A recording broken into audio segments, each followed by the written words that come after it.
Hey, greetings, everyone. Lieutenant Colonel Allen West, running for chairman of the Republican Party of Texas. And as we have stated previously, one of the things we want to do, an initiative that we want to bring to each and every one of you, is what we call chairman chats. You get the opportunity to meet and hear from some of the great movers and shakers and key influencers from the grassroots level on up here in the Republican Party of Texas. Well, today we've got three fantastic congressional candidates that we want to talk to and get their thoughts, perspectives, and insights on where we are here in the state of Texas and also some of the key issues that our country is facing. We'll start out tonight first with Sandra Whitten, who is running for the United States Congressional District 28 out in San Antonio down to our border area. Then we'll move over to Monica De La Cruz, who is running for Congressional District 15, which is right along the Rio Grande Valley. And then we'll finish up with former mayor of Irving, Texas, Beth Van Duyne, who is running for Congressional District 24. We hope that you'll enjoy these interviews. We hope that you will support these outstanding candidates that we have running here for the Republican Party in Texas. So our first one up today is Sandra Whitten. And Sandra is the image of the all-American woman. Sandra is a mother, wife, and friend of the community. She understands the hardships of people on the border and is subjected to the stigma of an interracial family. She grasps the need for real change in Congressional District 28, as well as the needs of Texans and Americans she will be fighting for in our United States Congress. Before running, Sandra had been a stay-at-home mother to her and her husband's 4 children. She is also a church leader, a manager, a truck saleswoman, a government liaison for project management and a shipyard, baseball coach, and Little League board member. I don't think she's into participation trophies. She's been a dance instructor and many other things. All of her experiences have allowed her to have a different views of a wide array of industries and life. Recently, Sandra has been described as a rising Texas conservative star and liberty warrior. Her message is that we can no longer be silent and lose our freedoms. We must stand up and fight. We must be bold to hold Texas, and we must restore the heart back to our nation. And it will start right here in Texas. Sandra, thanks for joining us here on the Chairman Chats. Thank you so much for having me, Alan. I really appreciate it. Well, good. Well, kind of give us a good little introduction about your philosophy of governance as you are looking to be the next member of Congress from Congressional District 28, and kind of describe Congressional District 28 for us. So our district is really unique. We're the second largest land district in the state of Texas. We encompass 9 counties. It takes me about 9 hours to drive from one end to the other without stopping and not even hitting all points along the way. So we have a very large district. I spend a lot of time in the car, but I enjoy being with every part of our district, and each part of our district's unique. We have 4 of our counties are actually on the Rio Grande River, so we border along Mexico. Then we go all the way up to the Bexar County, San Antonio area. We kind of wrap around and actually kind of start encroaching on San Marcos area, just a touch. So Live Oak, Universal City, those are part of our northern area. But then, of course, we have kind of the farm area there in the middle with our friends in Wilson County and Atascosa County and McMullen and all those. So we have a very unique district. And I think that kind of frustrates voters sometimes because they feel like not everyone's needs have been met. Congressman Cuellar has done a great job of meeting the needs in Webb County.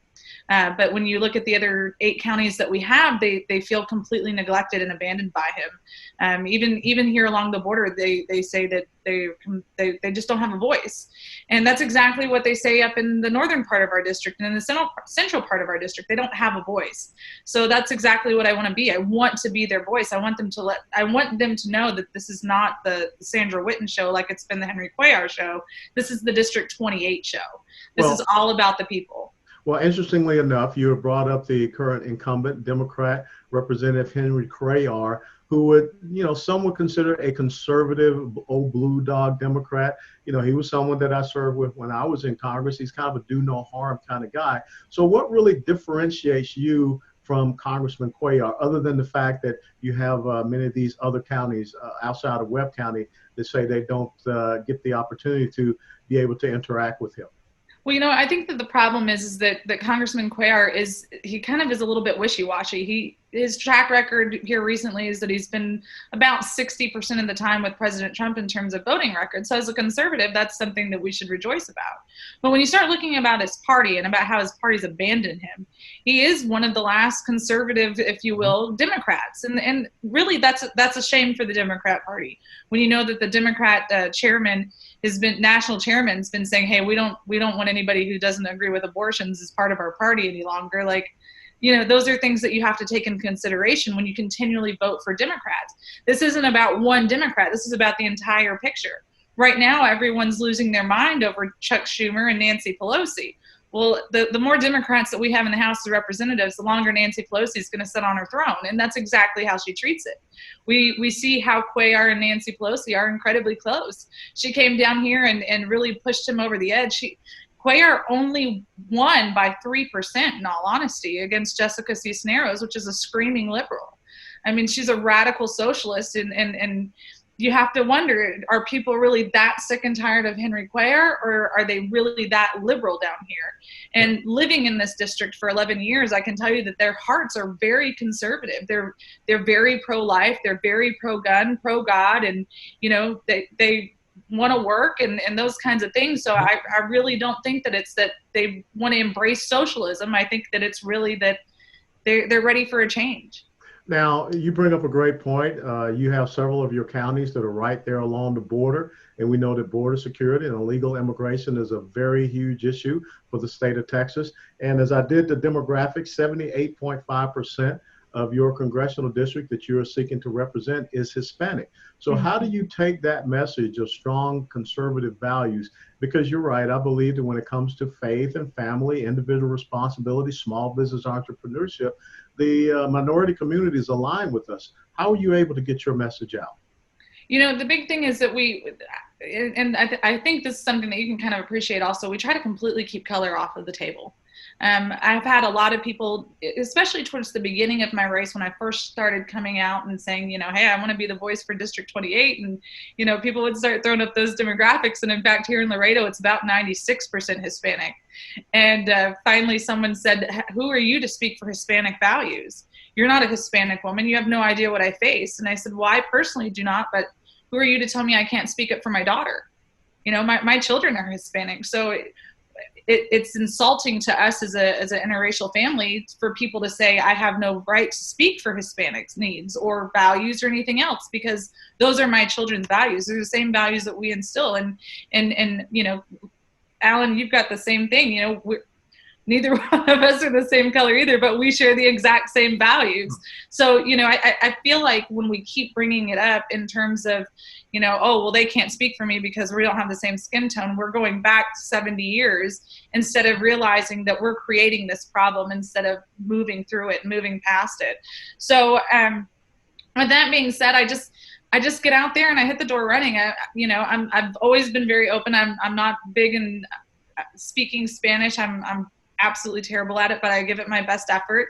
I always tell everybody I promise I will never be a Bobby O'Rourke and slaughter another language, but I understand. Yeah. And I do my best. So what we've done is I've got an amazing team of pastors and just other team members that are blessed in being bilingual.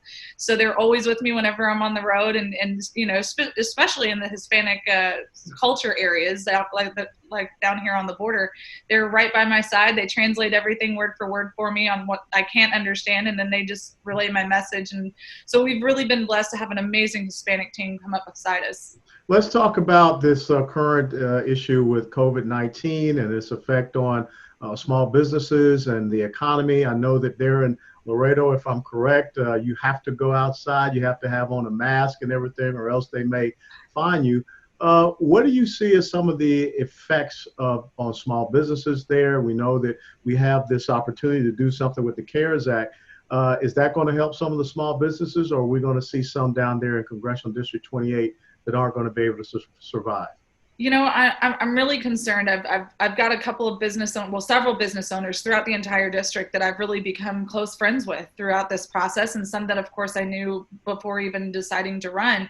And they're all worried. They really are. They see the verbiage that's in the bill, and it gives them a glimmer of hope. But then when you start seeing that the banks are taking forever to respond to things, or some of the banks were busy taking care of the big businesses before they started getting down to the smaller businesses. I believe it was Chase hasn't even been returning calls to their customers right now. Mm-hmm. So that's a real concern for any business owner, at any time, but especially in a time of a crisis like this. Now they're going, well, our banks aren't even returning our phone calls. And, this is a great way for a run on the bank, if you will, to happen, because people get scared when their financial institutions are failing them. So where the government was at least trying to do their part and saying, hey, here's how we can help you. Now the financial institutions are too busy worrying about their own. I spoke to a business owner yesterday, and she said that even if she had all of her paperwork and everything was turned in by tomorrow, it would still be at least 45 days before she would get the business stimulus loan. And so that 45 days is a long time for a business owner, whether you've got 5 employees or whether you have 45 employees. Those 5 to 45 employees are depending on you to see them through this. And I know that I'm already seeing some of our businesses having to close up shop, hopefully temporarily, until they can make it through this next phase. But we've got to start putting the pressure on the banks, because we put the pressure on Congress. Now we got to put the pressure on the banks to do the right thing for their businesses. Well, good point. And when you talk about, economic growth and opportunity, Congressional District 28 is one of the largest land ports that we have in the United States of America. So how can we look at maybe new industries, production and manufacturing? Because I think one of the issues we're going to look at is how we cut off many of our supply chains to China.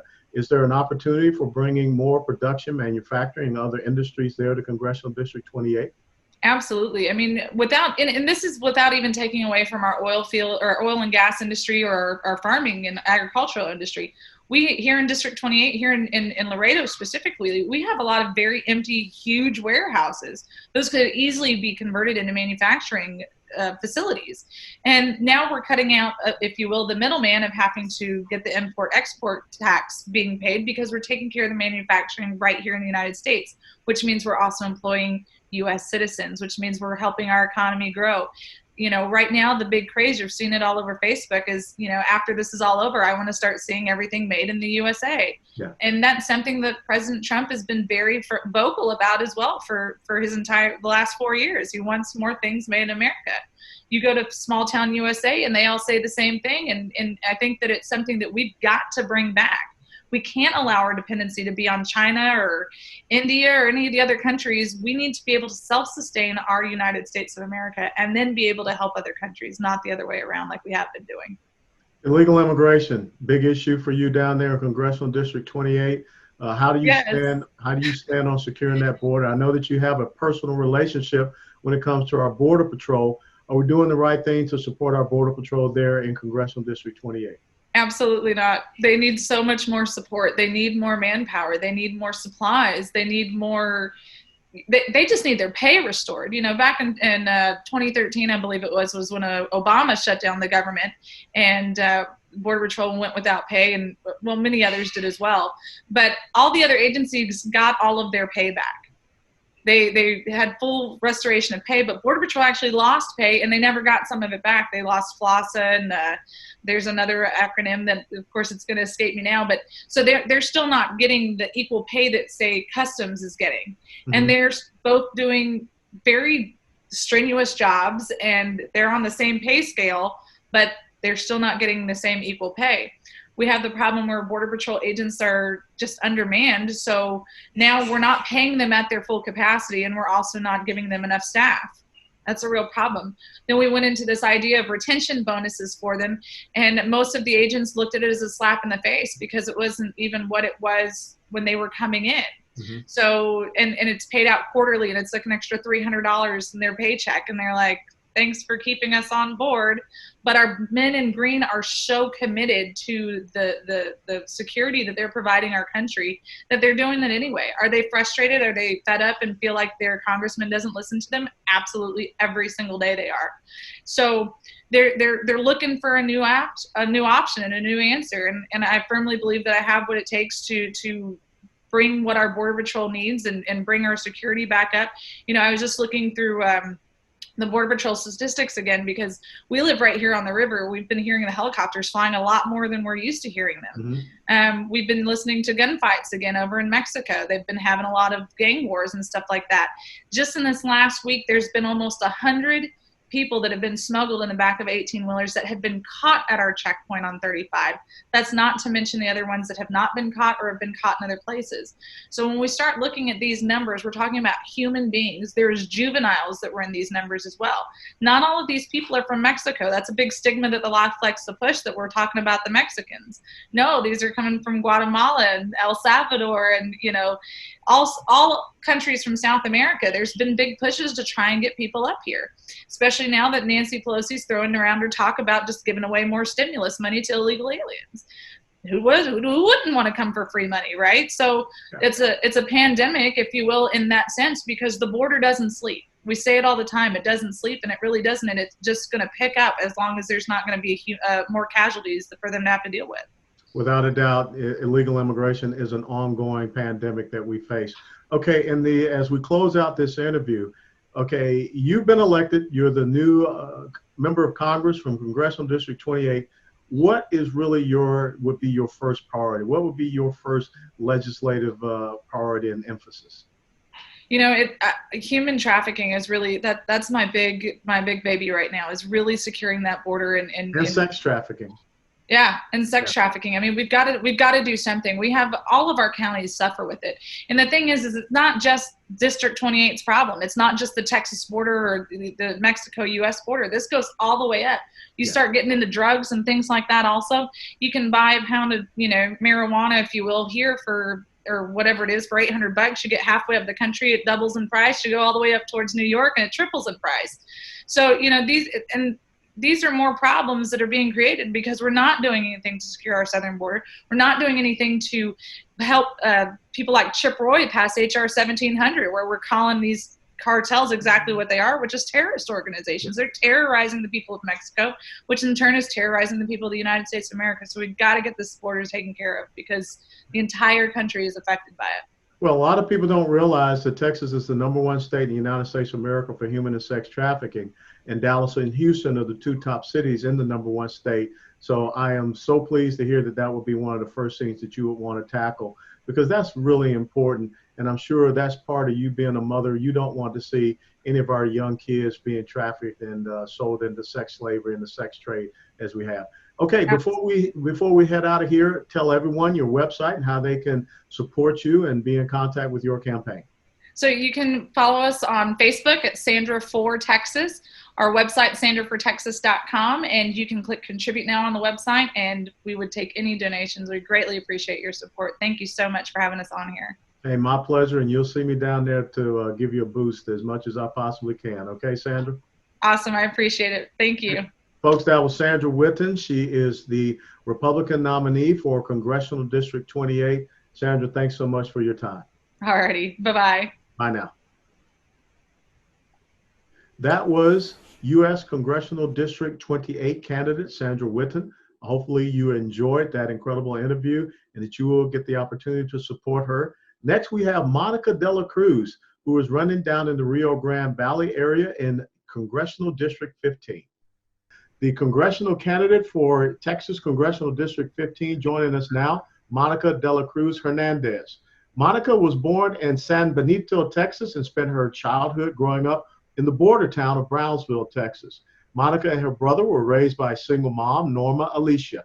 She had a simple life that was built around faith, hard work, and family. Her mother raised her and her brother with a strong love of country, as her grandfather served in the Navy in World War II. Should have been in the Army, but we won't hold that against Grandpa.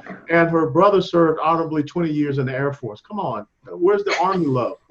Monica put herself through college while working and graduated from the University of Texas at San Antonio with a bachelor's degree in marketing. After graduation, Monica wanted to further her Spanish language studies and attended La Universidad Nacional Autónoma de Mexico in Mexico DF.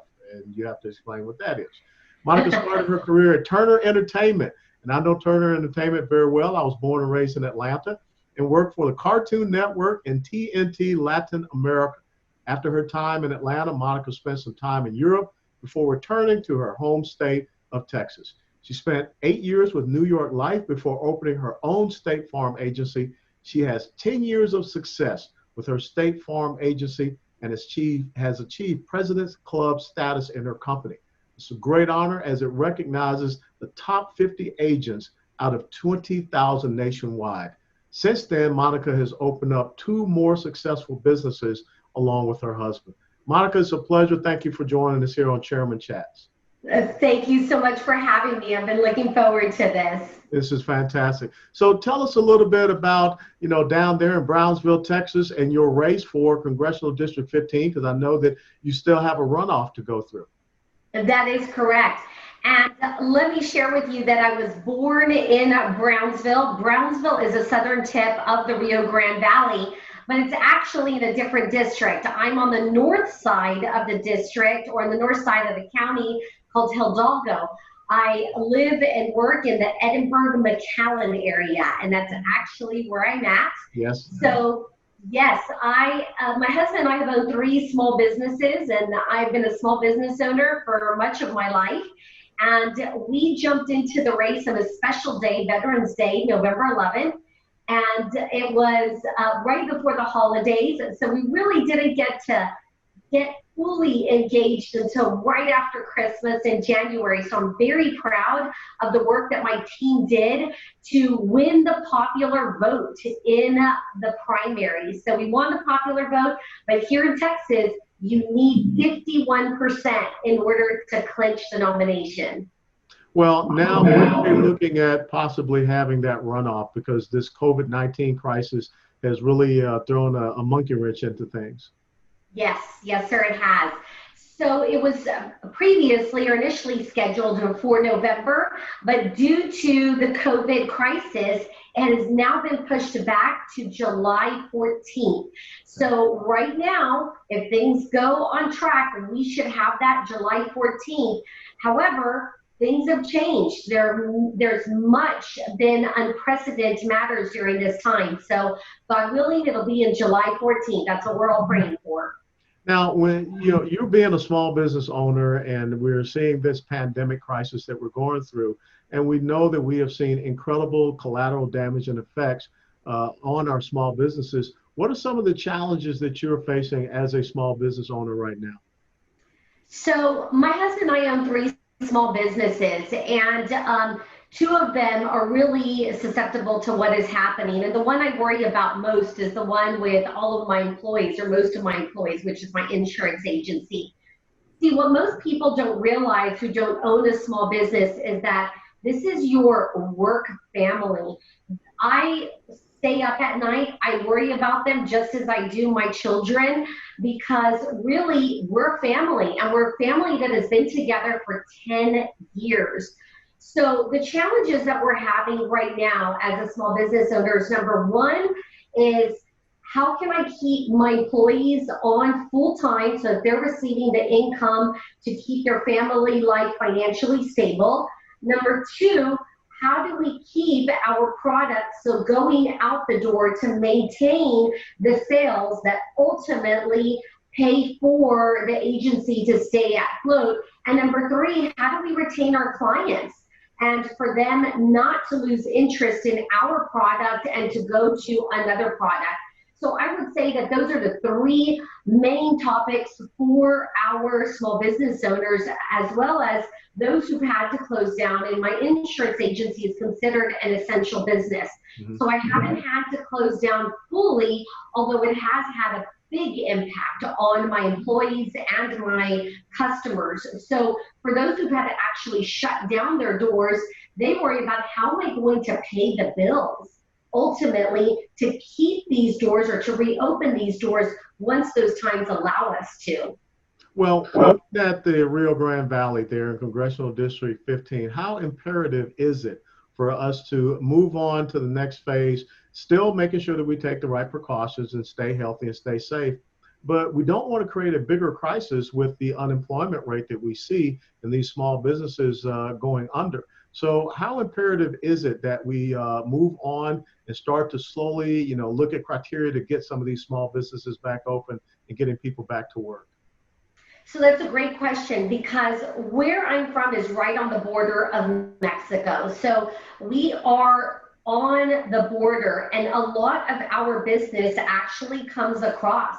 So we have now shut down the borders to keep control of this virus on the United States side.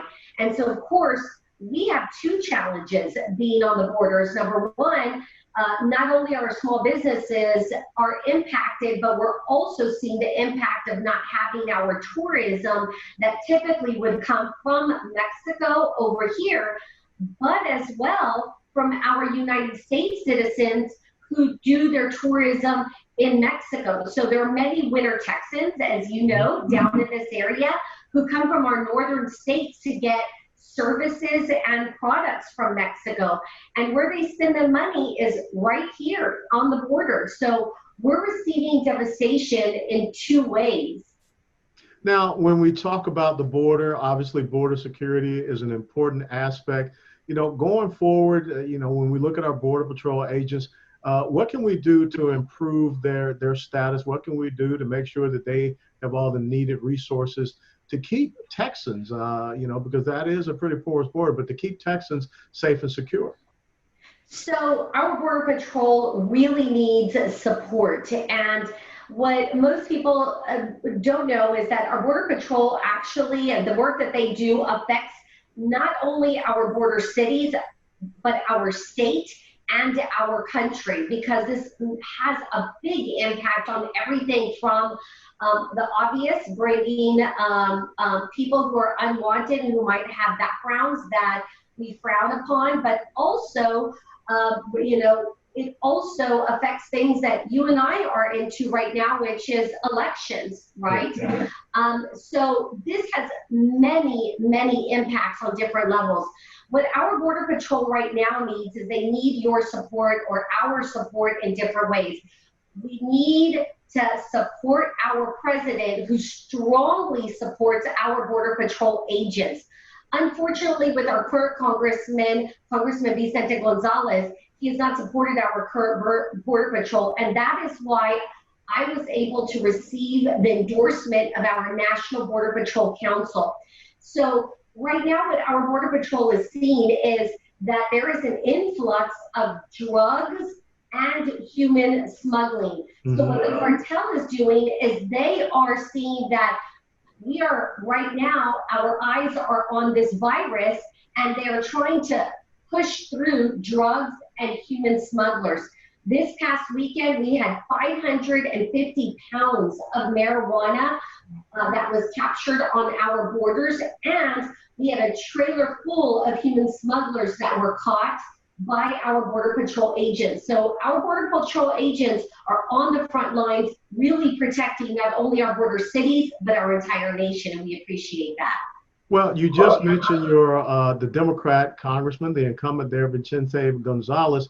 And let's just move ahead and let's say, okay, you're successful in the runoff. How do you continue to differentiate yourself from Vicente Gonzalez? I mean, he just came into office in 2018, so that is very early in his status there as a member of Congress. So what are the key points? What are the key legislative priorities that differentiate you from him in Congressional District 15?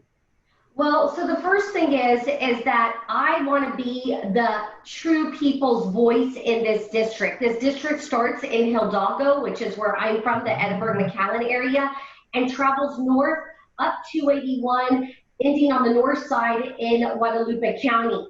Mm-hmm. So where Congressman has failed at is in two areas that I will differentiate myself in. The first is infrastructure. Congressman Gonzalez does not go to visit the other parts of the district. He doesn't go to the Guadalupe area. He doesn't go to Live Oak and Cars to see what are their main issues. In fact, what the different districts call him is they call him No-Show Gonzalez, because they have yet to see him. So what their concern is on the north side of the district and the south side of the district is infrastructure. The area between San Antonio and Austin is rapidly growing, and they're having some big infrastructure areas where they desperately need assistance.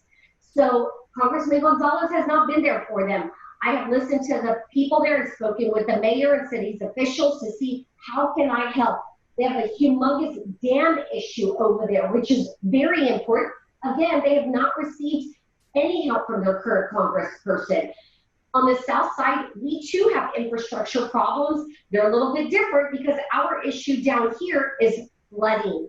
And so I want to participate in helping the infrastructure on the south side and the flooding issues that we have.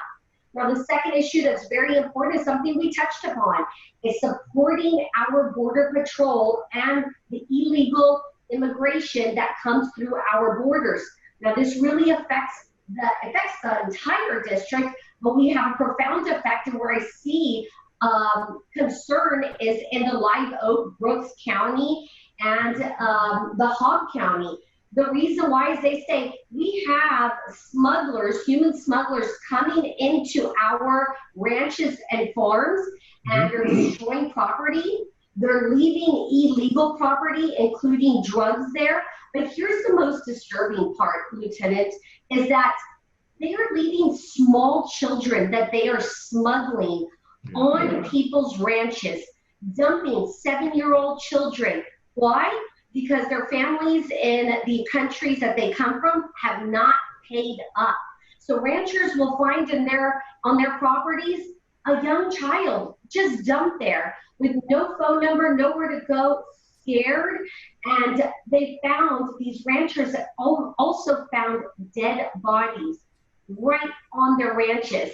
So they need support, they need help, and Congressman Gonzalez has not stepped up to help our entire district. And those are two of the top ways that I will support Congressional District 15. Well, how ripe is the Rio Grande Valley and Congressional District 15 for greater production and manufacturing? One of the things that we know has to happen, we've got to sever these supply lines with China and bring more of that back here. So are there opportunities to grow, for growth opportunity and more prosperity down in the Rio Grande Valley?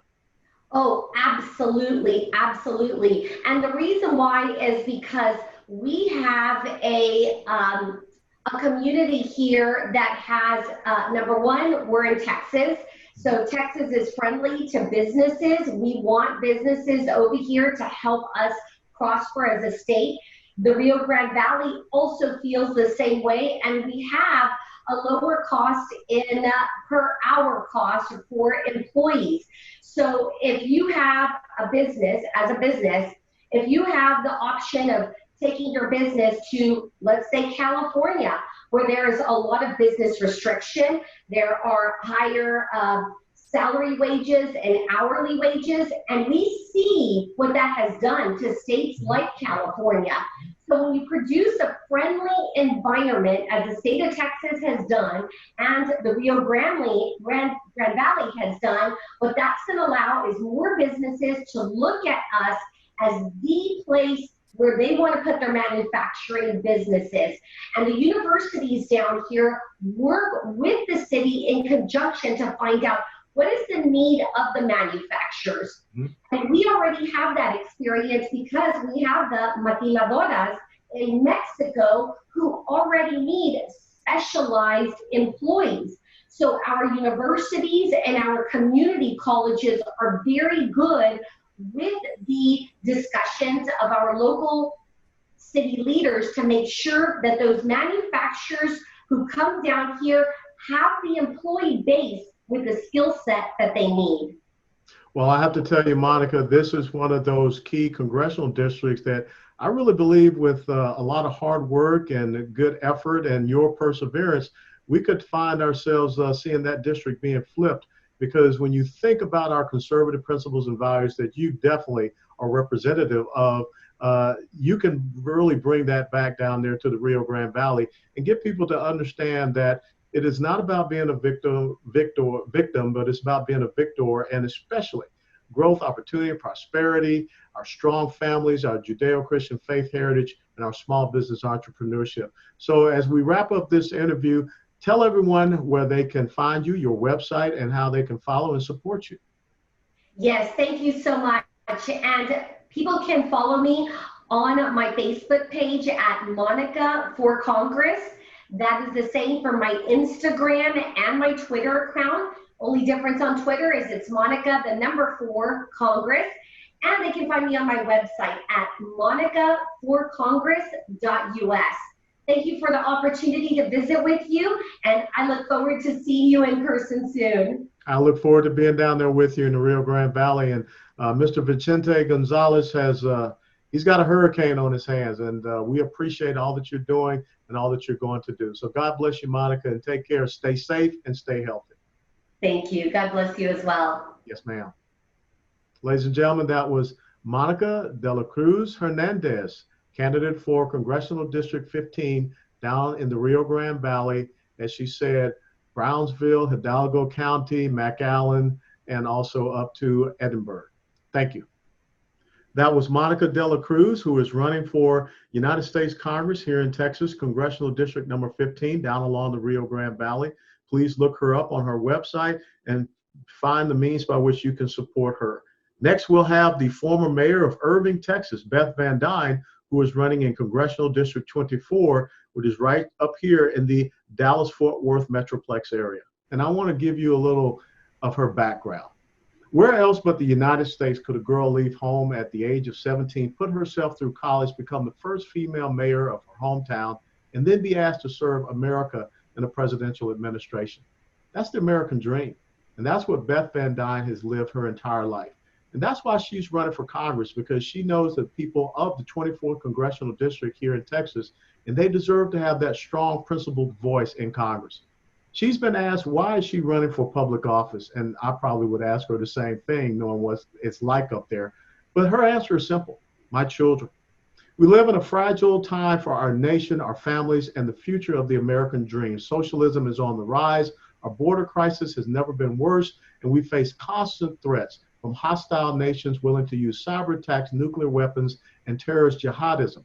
When I think about my 2 children, I want them to have the same opportunities in life that I did. I want them to be able to grow up safe and proud of our country. Beth is a single mom, a conservative Republican, a reformer who has defeated government corruption, a believer in the rule of law, who has helped remove thousands of criminal aliens from North Texas, a leader who helped to deliver growth and new job opportunities, and a constitutionalist who has never backed down when it comes to protecting the rights of all North Texans. Madam Mayor Beth Van Duyne, thanks for joining us. Good friend, Colonel West, great to be here. It's great to see you, by the way. Yeah, I know. I mean, we're on this forced isolation, so this is probably the only way we can get to see each other. Isn't technology great? It is technology great. And so that leads into a great question here. How are you leveraging technology with your congressional campaign? Because, you know, this coronavirus, COVID-19, has kind of thrown a monkey wrench out there. Yeah, I'm running, and I've always run for public service and to be a public servant. And I think right now we can focus on all the things that are bad in our society, or we can focus on trying to help and do the most good. We were very, very pleased and very, very honored to be able to win our primary campaign without having a runoff. Mm-hmm. So it's given us a little bit of time to be able to step back from campaigning and really get into the community and saying, how can we help? The last few weeks, we have delivered tens of thousands of prepared non-perishable meals to folks across the district that need it the most. We have volunteered at churches, being able to put groceries in people's trunks, food that's been donated from wonderful volunteers across the country. And we're also looking at how we can help those most vulnerable. We're making phone calls, using technology to contact people who are at home in shelter by themselves. We had over 1,200 people who volunteered to work on our campaign, and a large number of those folks are seniors. Seniors who are single, widows who are living at home. And, a lot of their social life had to do with working on campaigns, going to the senior center, getting out and having lunch with friends, going to the gym. And all of those have been taken away from them. So what we're trying to do is reach out, call, can we help you? Sometimes people just need a chat. They just want to talk to somebody. Other times, look, they don't want to go to the grocery store and they don't want to risk getting sick. Can we drop off food for you? There's a lot that everybody can do right now to help, no matter what your position is. And I just urge people to think about what they can do instead of what they can't do. Well, you're absolutely right. And that's what leadership is all about. Leadership is not about succumbing to being told what you can't do. It's all about finding what can be done. And when we look at this Holy Week as a very special week, you know, the Son of Man, our Lord and Savior Jesus Christ, came to serve and not to be served. And that's a great aspect that you talked about, being a public servant and public service. And you're showing that right now and making sure that even though we're told to shelter at home, that doesn't mean that we have to be isolated. But when you look at the, you know, your congressional district, as you know very well, you've been a mayor there in Irving for quite some time. What have you seen with some of the effects upon our small businesses that are there that are struggling a bit right now with the uncertainty? How can we alleviate some of the pain that they're facing? Well, what we're trying to do is shop from our small local owned businesses as much as we can. I'm highlighting them on my website. You know, I'm going and I'm trying to talk to the people that work there. Tell me what to order. Tell me how your business is doing, and checking in with those folks who are behind the counter. How are you doing? And what can we do most to support? I've gotten great support from mayors. You know, the mayors care about their cities and they want their cities to thrive. And they've been more than willing to go with me and highlight some of the better places that they've gone to for years, and that they really want to support. So what I'm hearing from the business community is they want to get back to work. And the people that they are concentrating on, the best able to support them is not the government, but they're looking at, you know, people who live next door, their neighbors, the people in their community that are shopping there, that are loyal to them with their business, and they're going there. And they're really looking for even folks who are volunteering as being people in their community.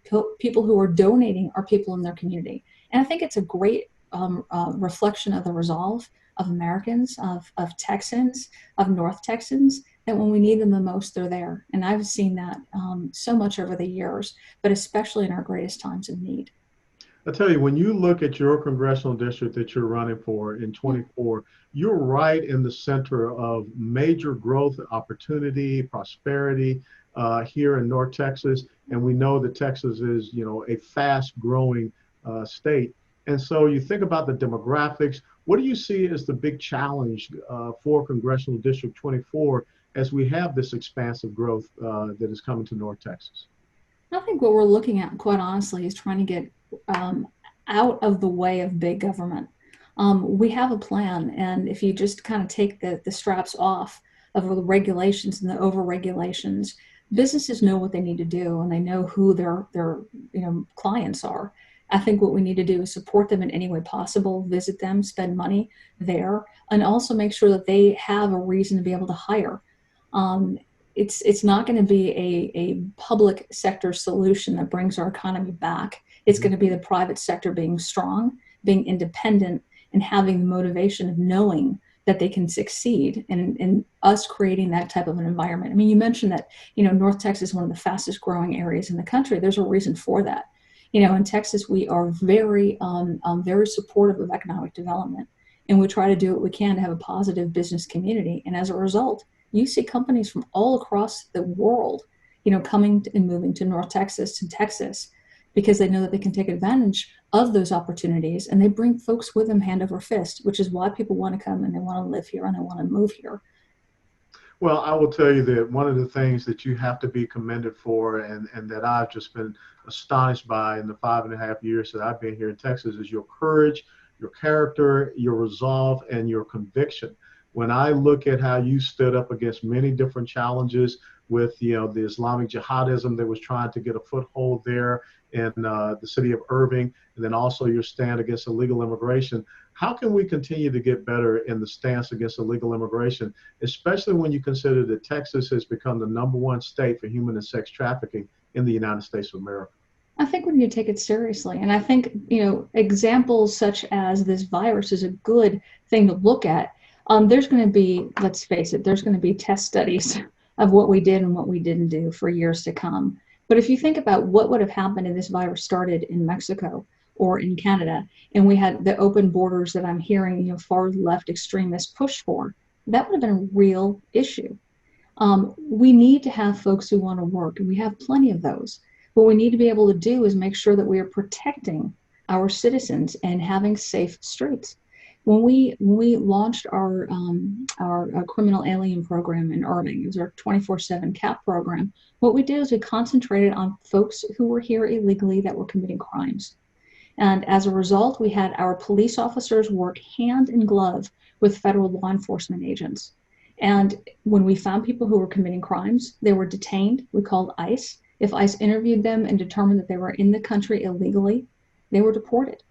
And as a result, we had a lot of folks from the outside who came, activists from the outside who came and told us that we were racist and all sorts of things. But the results of that for our city and for our community was that we became the fifth safest city in the country. And our streets were safe. We had businesses that moved here. You know, we were told that if you do this, businesses are going to leave. People aren't going to want to live in your city. Fact is, everybody wants to live in a city that is prosperous and that's safe and has great opportunities for entire families. And we need to realize that illegal immigration, specifically criminal illegal immigration, threatens that. And we do need to have very, very strong borders. No, This epidemic, this pandemic shows that in spades. No, you're absolutely right. And so when we talk about these policies, because you've got a fantastic record, but how do you match up against, I'm sure it's going to be a pretty much so a far leftist type of candidate that will be running against you. How do you make sure that you differentiate yourself in this congressional district, especially when a lot of folks are saying this is one of those congressional districts that's trending the other way? I think people aren't necessarily looking at whether you have an R or a D next to your name. I think what they're looking for is people who actually are focused on solutions and who can work with other people to do what's in the best interest of their community. And like you said, I have a track record of being able to do that, working across anybody who is an adult in the room, who was legitimately there because they want to provide solutions. And it's not a Republican or Democrat problem. It is a problem of basically having those ideas, being willing to talk about those ideas, and then implementing them. We do a lot of talking up in DC, and what we actually need to do is action. I think that's why a lot of people are offended by some of the things that Trump has done, because he's actually done the things that he said he was going to do. And we're not used to that in a politician. And I think people are sick of those folks who just talk and they have rhetoric. If you look back in 2018, they said that was going to be the year of the woman, right? Because we had people like AOC that got elected. You had a lot of Democrats that got elected by promising that they were going to be moderates, promising that they were going to be a whole new flavor of Democrat, and they were going to do what's in the best interest of their country. And what you've seen is the only thing that they've done is fallen in line. It's like sheep up there. You have found them following Nancy Pelosi, the entire idea of the impeachment, and now what they're doing, fighting Trump every step of the way as he is trying to handle this pandemic in the most proactive way and effective way possible. I think people are waking up to that. We want folks who are based and focused on solutions and not just rhetoric. Yeah, without a doubt, when you look at this stimulus package that was just passed, the fact that you saw $25 million going to the Kennedy Arts Center and the endowment for the arts, and make you as mad as it made me. Yeah, all the other pork that was thrown in there, that really does show that there's not a care or concern about the crisis that the American people, our small businesses, are facing. So with that being said, it's taking advantage of an opportunity. Well, that's really what Rahm Emanuel said. Yeah. Rahm Emanuel said, never let a good crisis go to waste. And we just recently heard James Clyburn, who was put in charge of the House Democrat pandemic committee, say that this is an opportunity for the Democrats to restructure or reshape the future according to their vision. So in those lines, you're going to go to Congress, and what is going to be your first real priority? What's your first real legislative focus as a member of the United States Congress? I'll tell you, one of the main focuses is actually looking at healthcare and looking at legitimate solutions for healthcare and the rising costs and what's going on with our prescription care. And I think this pandemic has really opened up our eyes to making sure that we're diversifying where we're getting our drugs and our medications. And when we have the vast majority of penicillin being produced in China, that's a problem. And we need to look at that and see how we can get those things brought back over to our country on being prepared here in safe environments. I think we need to look at basically being able to have as many solutions in the marketplace as possible. You know, I joke, I am not going to have any more babies, right? I've got 2 healthy kids, a boy and a girl. I'm not going to get anything different. And yet I'm still having to pay for everything under the sun. I think allowing people to purchase the healthcare that they need is going to be very important. And it'll also be a lot cheaper. Looking at ways of being able to have health insurance that's sold across state lines. I think that's going to be really important. But it is bringing the private sector to the solution and not thinking that one payor system where the federal government is going to be able to do the job. Because if all we have to look at, and you have a lot more experience with this than most, is look at the VA. And people don't want to be, you know, a box that gets checked and filled in. You know, everybody's an individual and they want to be treated as such. No, you're absolutely right. And that collective solution to healthcare, that's not the way that we want to go. And I think that one of the things that we should learn coming out of this pandemic is that our healthcare is our own individual responsibility. And if we abdicate that responsibility over to the government, we're not going to like the result, and we're not going to like how that ends up. So, Madam Mayor, Beth Van Duyne, where can people follow you? Tell them about your website and all the other social media handles you have out there. We're looking for people to help us right now, help others. So if you are interested in delivering meals, if you've got donations that you want to give to organizations across this country, but specifically across District 24, just email me at Beth for Texas. It's all spelled out, FORTEXAS.com. We would welcome the help. You know, I think what we need to do is, as we're going through this day by day, not knowing what's happening next, we need to keep our faith. Yes. Our faith in the Lord, our faith in our neighbors, and our faith in our country. We have been challenged, we have been tested time and time again. And the whole idea, the American idea, is something that we need to grasp a hold of, cherish, and really have faith in. We're going to get over this. We always do.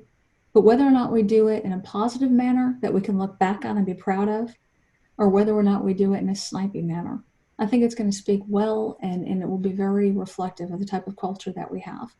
I would just hope that everybody, especially this week, just holds on to that faith and realizes we have got a country, we have got neighbors that are worth fighting for. Boy, it couldn't have been said any better in this Holy Week. It is all about redemption, reconciliation, restoration, and resurrection. And I think that we're going to see a better America, a better Texas. And with people like you leading us into the 21st century, you know, I think that the future of America is quite secure for my 2 daughters, as well as your son and your daughter as well. Your daughters are awesome, by the way. Well, thank you. And so are yours, your son and daughter. So Beth Van Duyne, Madam Mayor, thank you so much for joining us here on Chairman Chats, and we wish you all the best. Thank you very much. You have a great day and happy Easter. Happy Easter to you too as well. Take care now. You too. Hey, ladies and gentlemen, thank you so much for joining us for another little episode of Chairman Chats. Please follow these 3 great congressional candidates: Sandra Whitten, who is out there in Congressional District 28, Monica Dela Cruz-Hernandez, Congressional District 15, and Madam Mayor, former Mayor of Irving, Texas, Beth Van Duyne, who is running in Texas Congressional District 24. Look forward to seeing you next week for another episode of Chairman Chats. Take care. God bless. Happy Easter.